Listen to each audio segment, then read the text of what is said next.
عمران اسماعیل صاحب آپ سے آغاز کروں گا پروگرام کا. سیاست میں فوج چاہتے نہ چاہتے بہت زیادہ اس کا نام آ رہا ہے, کیا کرنا چاہیے؟ شکریہ ندیم صاحب. انفارچونیٹلی پاکستان کی سیاست میں ہمیشہ یہ تاثر رہا ہے کہ پاکستان کی فوج سیاست میں حکومتیں بنانے میں, حکومتیں گرانے میں شامل رہی.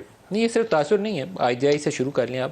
جی, عملی طور پر رول بھی ان کا رہا ہے بہت سارے موقع کے. کئی جگہ رول بھی رہا ہے, ڈائریکٹلی اور انڈائریکٹلی. آپ کی حکومت پہ بھی الزام تھا کہ بنانے میں انہوں نے بہت مدد کی. بالکل.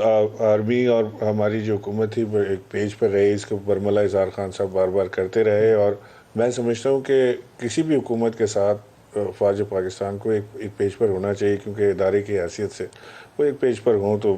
سر ایز اے میٹرو پرنسپل تھوڑا سا اس پہ چاہوں گا کھل کے بات کریں. میرا مقصد کسی کو ہدف تنقید نہیں بنانا.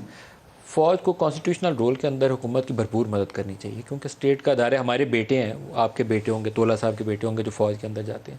لیکن ایشو صرف تب آتا ہے کہ جب کوئی حکومت سازی میں یا حکومت گرانے میں ان کا رول آ جاتا ہے. آپ سیم پیج تب تک کہتے رہے جب تک آپ کی حکومت گئی نہیں تھی. جب آپ کی حکومت گئی تو پھر آپ نے وہ میر جعفر, میر صادق اور پتہ نہیں کیا کچھ کہہ دیا. کوئی مناسب طریقہ کار ہو سکتا ہے ورکنگ ریلیشن شپ رہے ہو؟ ایک چیز میں آپ کو کلیئر بتا دیتا ہوں. آپ بھی جانتے ہیں عمران خان کو جتنا میں جانتا ہوں, شاید اس سے تھوڑا کم جانتے ہوں گے یا زیادہ. لیکن عمران خان ایک تو وہ اپنے دل میں رکھنے والے آدمی نہیں ہے. ان کے جو دل میں ہے وہ منہ پہ ان کے آتا ہے, اور برملا آتا ہے, وہ بات بھی کرتے ہیں.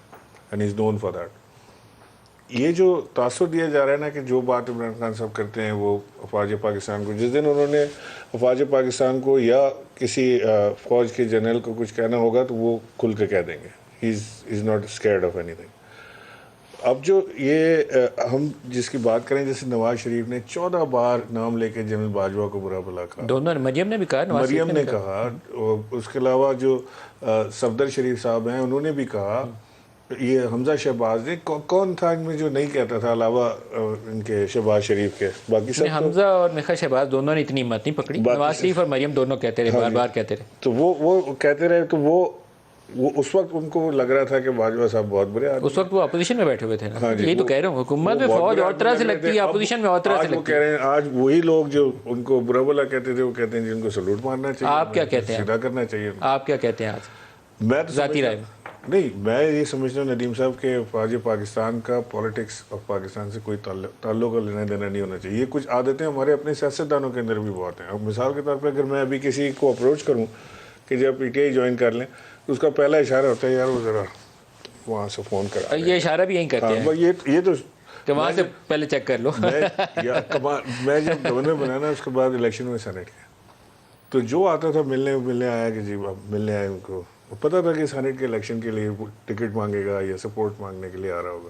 وہ آ کے کہے گا عمران صاحب یہ ساتھ نے نال نے ساڈے فکر ہی سیٹ ہو گیا, بس آپ نے ہاں کرنی. میں کہتی بھائی جب ادھر سے سیٹ ہو گیا تو پھر میرے پاس کوئی کسی کا نام لے رہا ہے تو میری. اچھا, یہ آ کے آپ کے اوپر وہ ٹکٹ لینے کے لیے, آپ پہ دباؤ ڈالنے کے لیے آ کے یہ بھی کہتے تھے کہ معاملہ سیٹ ہے, ویسے بھی بات ہوگی. جنرلی لوگ بات شروع کرتے ہیں.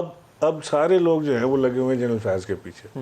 یہ وہی لوگ ہیں جو کل تک جنرل فیض کو سر پہ بٹھا دیتے, سر آنکھوں پہ بٹھا دیتے, ملنے کے لیے لائنوں میں کھڑے ہوتے تھے, بے چین رہتے تھے, پوچھتے تھے ایک دوسرے سے. میں آپ کو آنیسٹلی بتا رہا ہوں, ایک دوسرے پوچھتے یار تمہاری ہے کوئی فیض صاحب سے, کوئی فیض صاحب ان سے کوئی ہے؟ وہ پہلے فیض صاحب کھڈے لائن کا ذکر کیا ہے, وہ بھی میٹنگ ایسے ہی کرتے تھے. آپ سے چھپی باتیں نہیں ہیں یہ. وہ نہیں, آپ سے پھر تم ہوئے, پھر تو کا عنوان ہو گیا. وہ اب چل رہا ہے, وہ کھڈے لائن کی بات کرتے ہیں. میں سمجھتا ہوں کہ یہ مناسب نہیں ہے.